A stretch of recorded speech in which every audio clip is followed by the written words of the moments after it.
Hi there, this is Jorge.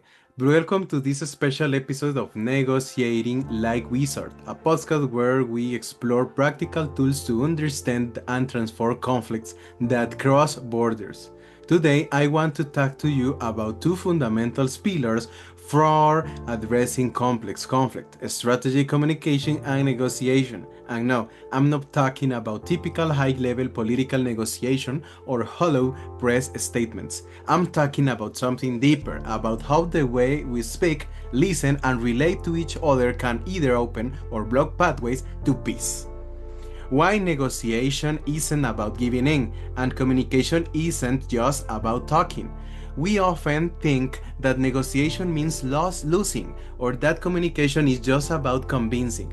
But one of the key lessons from conflict transformation is this: conflict isn't always a bad thing.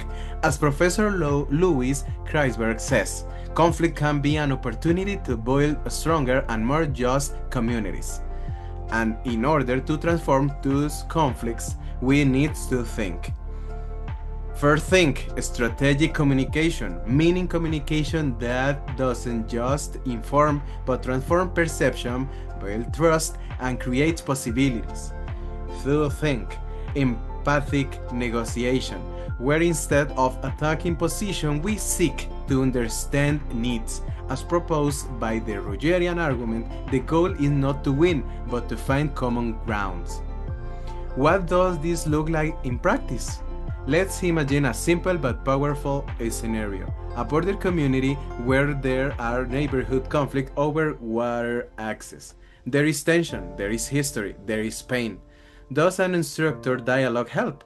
Probably not, but if someone facilitates safe spaces, active listening, mutual recognition strategies, then the conflict is no longer a threat, but a starting point to rebuild the social fabric.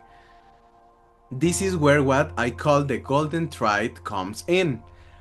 Communication that listens, doesn't label, doesn't polarize. Negotiation that humanizes, recognizing the other as legitimate.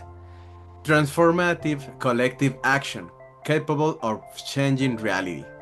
So, how can we apply this in our own context? In my case, I've developed a project proposal to work with communities in Costa Rica throughout practical workshop on local mediation and negotiation. These workshops are grounded in Kriesberg conflict transformation theory and Rogerian strategy to help communities reach sustainable agreement. Why? Because I am convinced that real transformation began at the local level.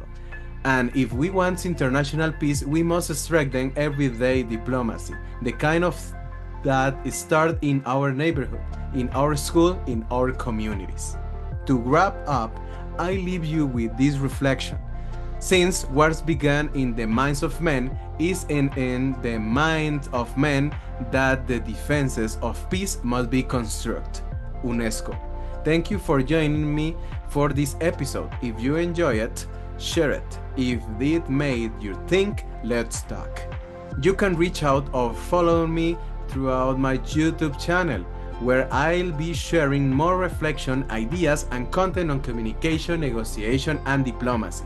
This has been Negotiating Like Wizard, a special episode: Communication, Negotiate, Transform. I'm Jorge, and I'll see you in the next episode.